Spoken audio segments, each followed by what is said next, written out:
Hey guys, what's going on? Coming at you with another update on the 79 CJ7. And things are looking a little different.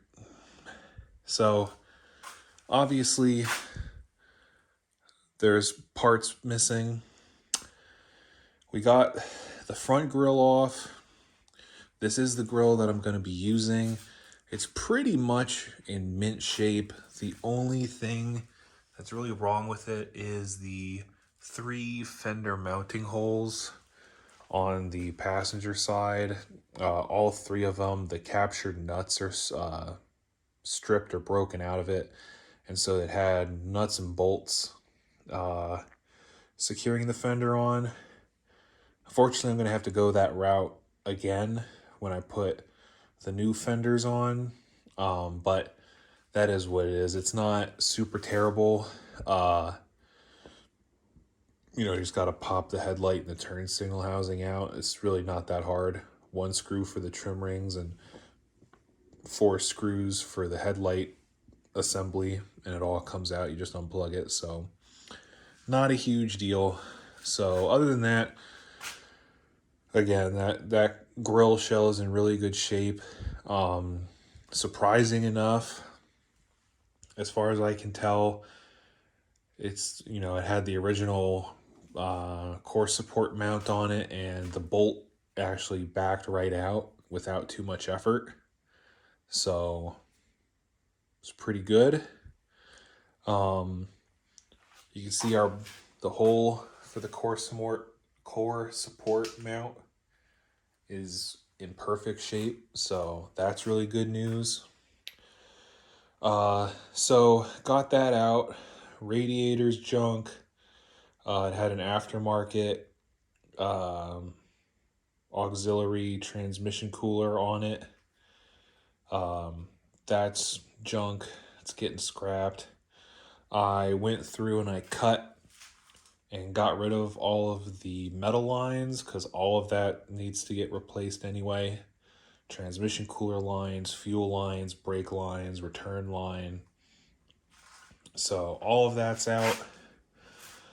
Other than that, not much else is going on with the frame. You could see that the YJ tub is off. That's outside in the pile.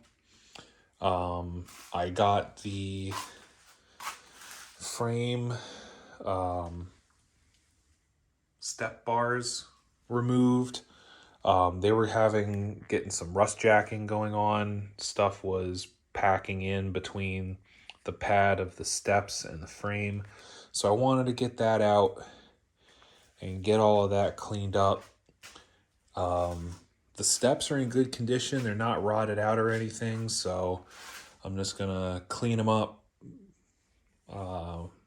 flatten the pads back out, give it a paint job, and then we'll put it back on.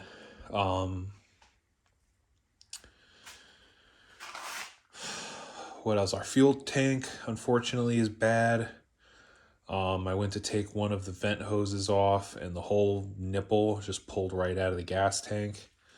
I could weld it back on, but it's an old, it's not the original tank, but who knows how old it is. Just better off to replace it. It's not a big deal. Our body mount standoffs, you can see I threw a coat of paint on them. All except the back one on the driver's side, which is rotten out. I am going to put the new body on. I have a body mount kit, so it'll be sitting on the body mounts and everything, and the body will be bolted to the frame just for security and safekeeping. Because I'm not sure when the body is going to come back off to do the rear frame section and replace a couple of the mounts. The passenger side ones are good. That one's fine. That one's fine.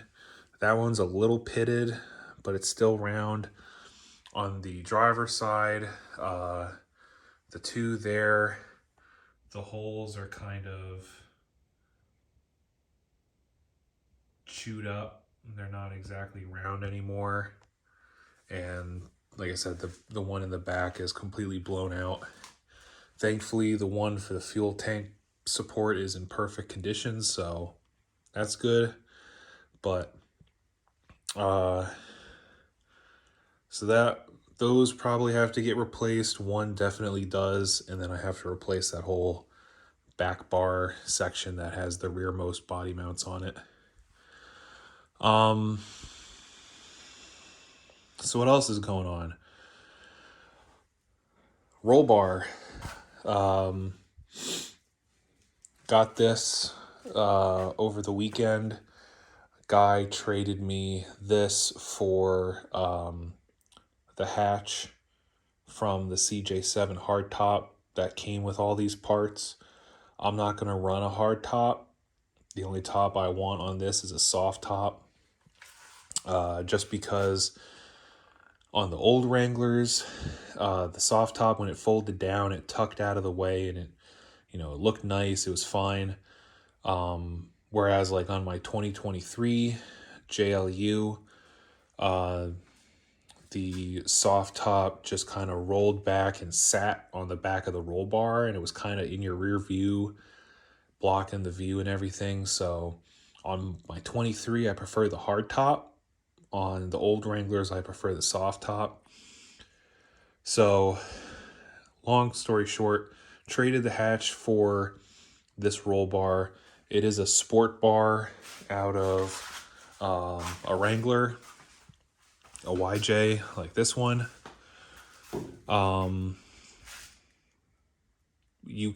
These are the same roll bar between the YJ and the CJ. The only difference is the YJ has these windshield support bars.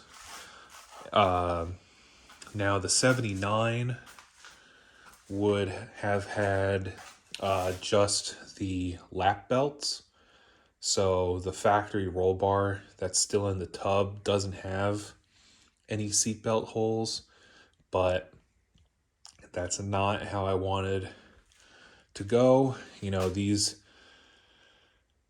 older Jeeps, having the shoulder seatbelts is definitely a plus.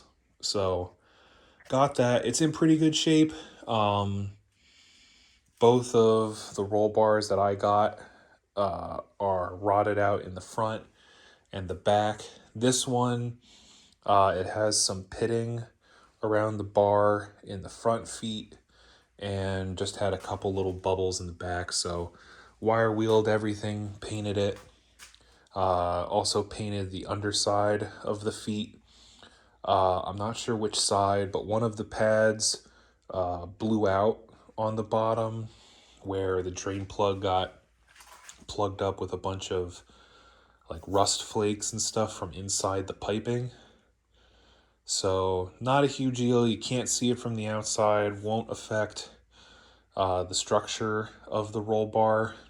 So I got everything cleaned out. And then again, I painted it, got it coated and protected. So that's good to go. But over here, we have the automatic brake pedal assembly from the CJ that's going to go back in this Jeep because I'm staying with the automatic. So we got our spring, the main housing, the support piece that bolts here and secures it to the tub in the front, and our actual brake pedal. And what I wound up doing is hitting this stuff with some Rust-Oleum rust converter spray. Now it's dry, but you spray it on and you let it sit for 24 hours, and then it's good to paint. So once I get off work tomorrow, I can come hit this with some satin black paint. I actually forgot I need to mask that off and paint it, and I wanted to hit the bolt with some paint, but that's pretty good. I actually wanted to see to what extent this works at, so I didn't even scrape this section of frame. It looked a lot like this stuff. I just kind of brushed it with this glove, got the loose stuff off, and sprayed it on there. And this looks pretty good. So I originally wasn't going to wire wheel and paint the frame like I've done in the past, because I intend on undercoating this frame. But knowing how well this turned out, and it's still plenty rough for the undercoating to stick to, and I didn't have to do any scraping or anything, I'm probably just going to go through,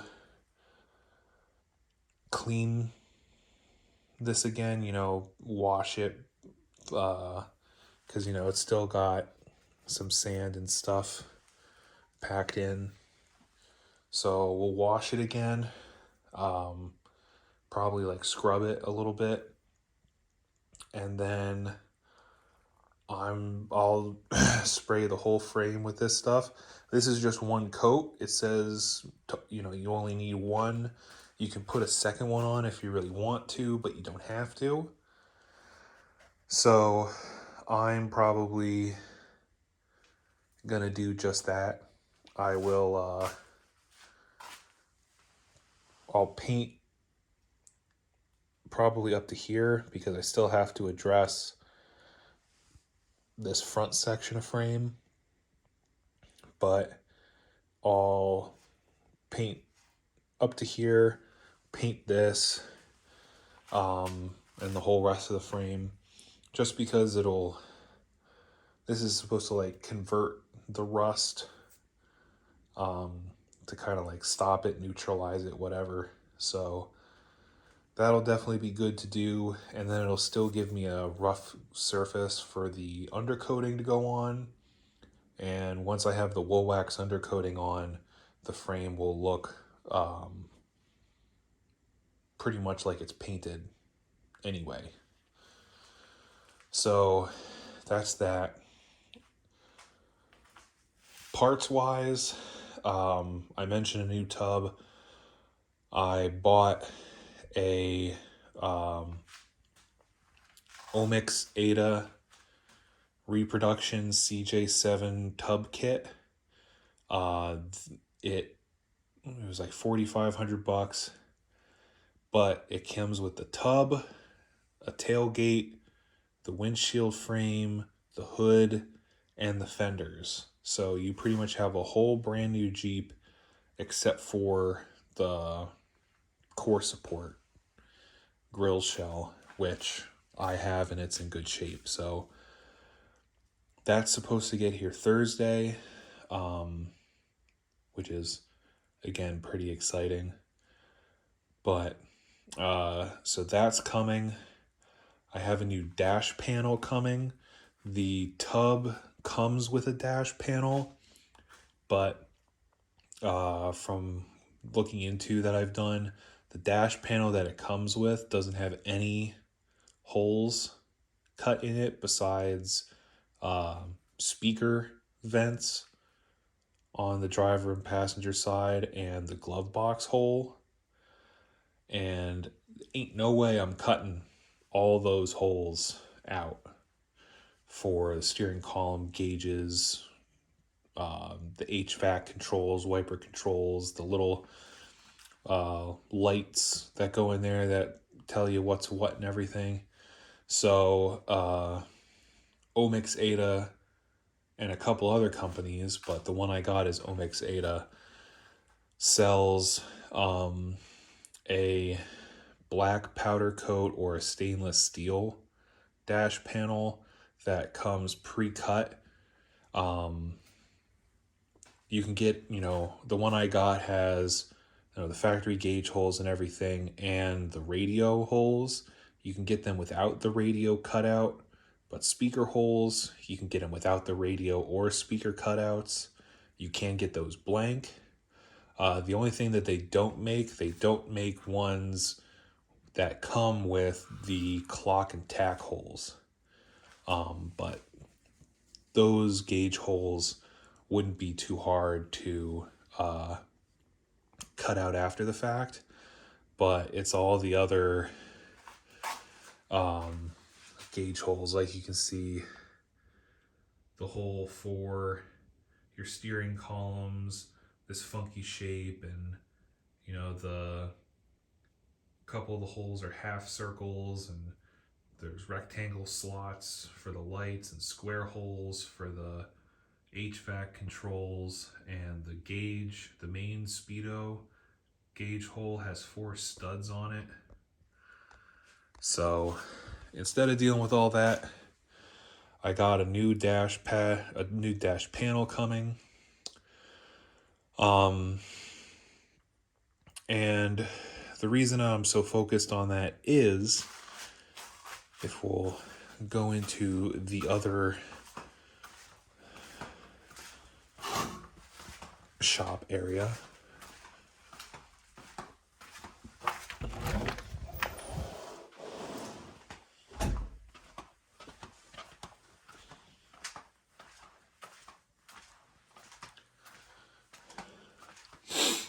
So in here you can see we have a giant pile of stuff that I've taken off of either tub or stuff that came with these tubs. Like motor mount brackets and random stuff. But as far as new things, we have a painless wiring harness kit. This was pretty pricey. It was like 800 some bucks, but it is bumper to bumper, all the wiring that you need. The one that I got has the pre-terminated ends, but they were smart enough where the engine bay harness for like your charging starting system, that you terminate yourself, just because of the multitude of different configurations that these Jeeps came in from the factory and wound up after years of being on the road and modified. So we have that going for us, front to back wiring. So that's why I want to get a dash panel where I can put the gauges in, because I'd like to get the tub, fenders, everything on and run all this wiring so it's all there. That'll be a big step. Here you can see we have a couple more pieces being painted. For me, like, steering column restoration is like a big step, a big thing that you could do to really, again, boost your motivation on a project. This column was all nasty, faded, discolored. You could just see from the horn cap, it's all nasty. Column shift lever, turn signal lever, tilt column lever, they all had rust on them. So came through, stripped all this down, took this piece off, hit them with, again, the semi-gloss black paint.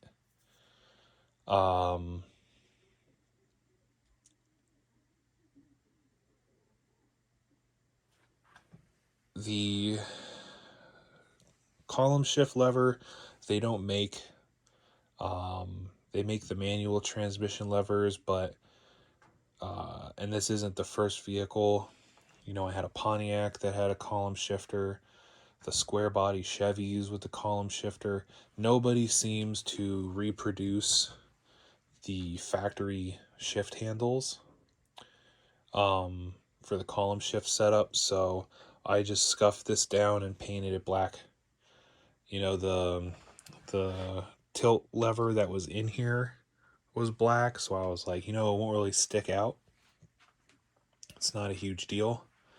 Again, the turn signal lever. It might show up. You can see all those bumps. That's all rust pitting where the chrome had popped off and rust was coming through. So I actually ordered and got a replacement column shift lever, but this thing is such a piece. I mean, you don't even have to focus in to see all those pits and scratches and gouges in the plastic. You can see what looks like a melted section from like molding or something. That's pretty sharp. The end piece is chrome, and then like they siliconed it in there and got silicone just about everywhere. And it doesn't even sit flat. Like one end of it is pushed up. So that's a steaming pile of junk.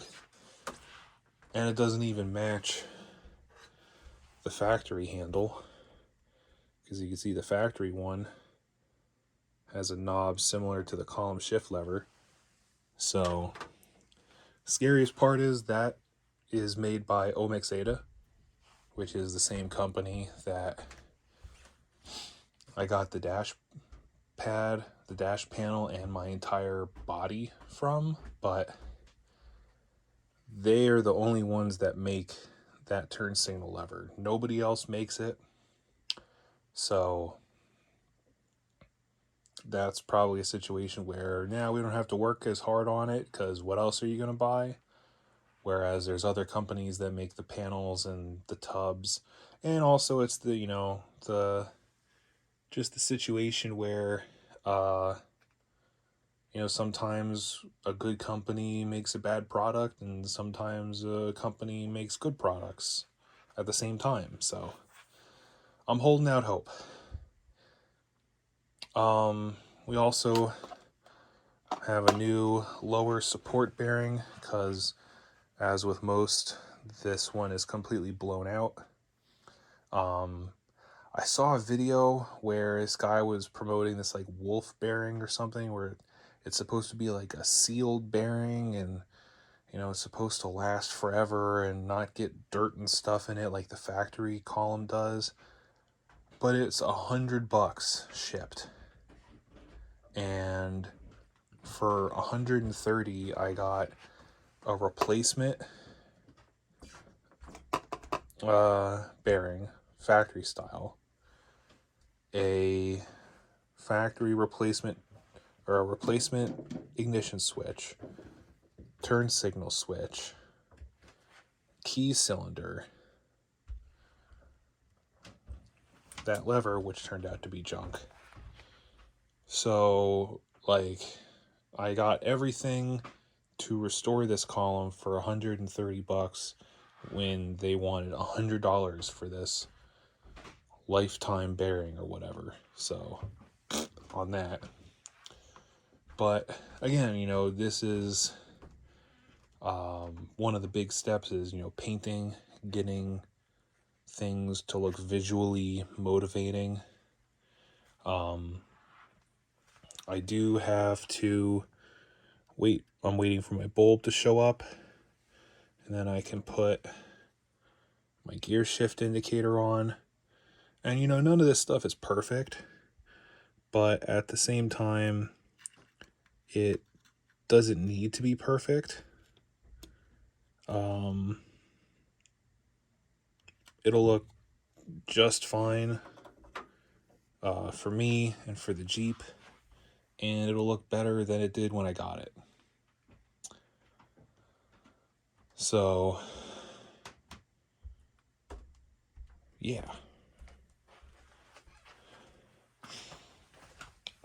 Also, going back out to the Jeep.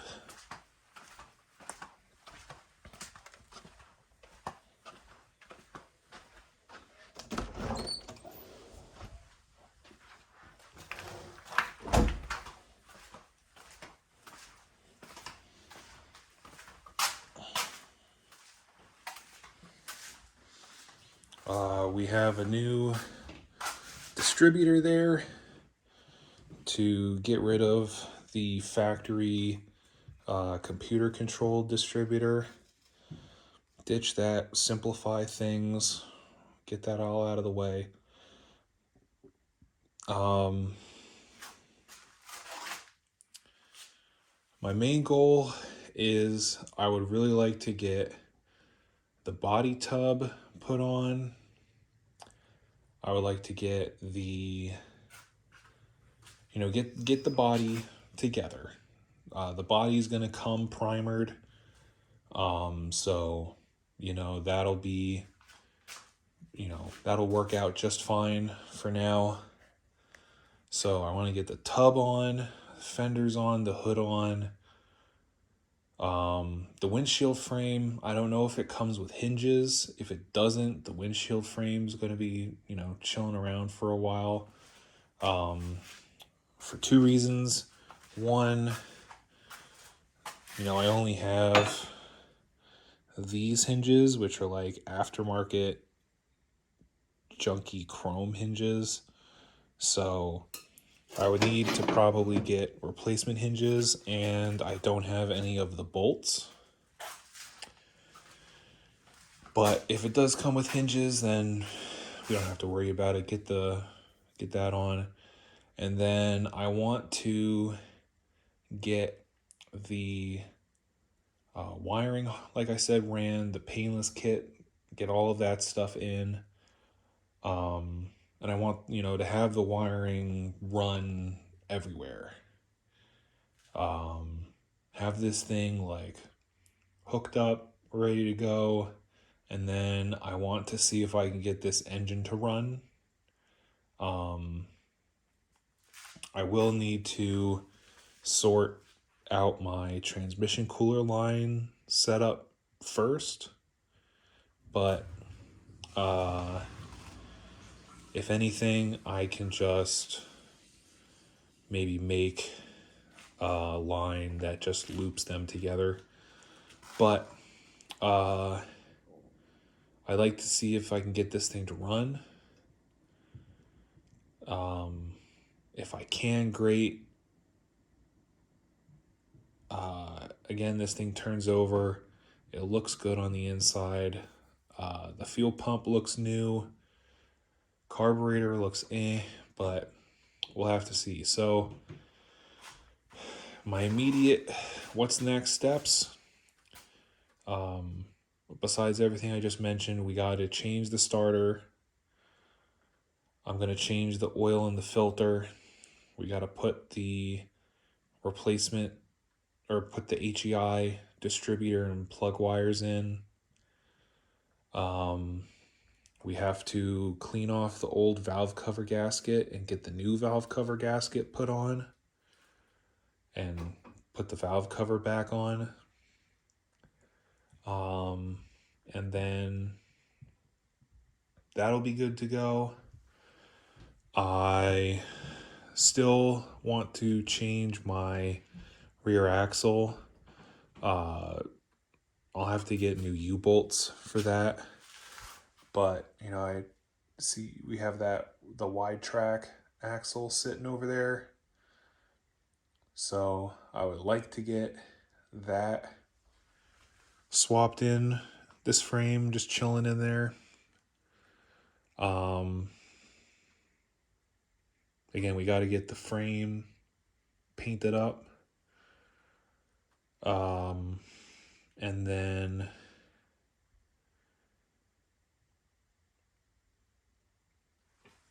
over there you can see we have our heater boxes. They're full of junk.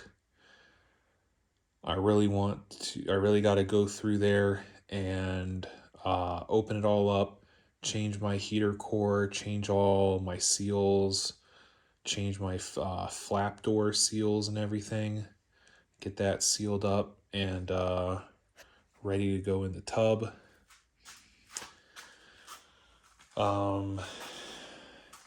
It kind of sucks. I'd really like to, have this frame all painted up and everything for when before the tub shows up, but I may just run out of time. I don't know. I may not wash it. I may have my brother just help me, scuff up what I can scuff up and spray it on there. We'll have to see, but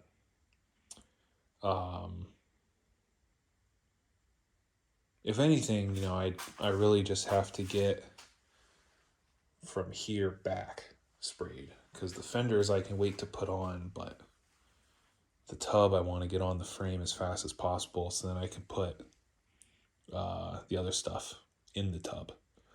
But I'm rambling, so I'm gonna cut this off and I'll see you in the next one.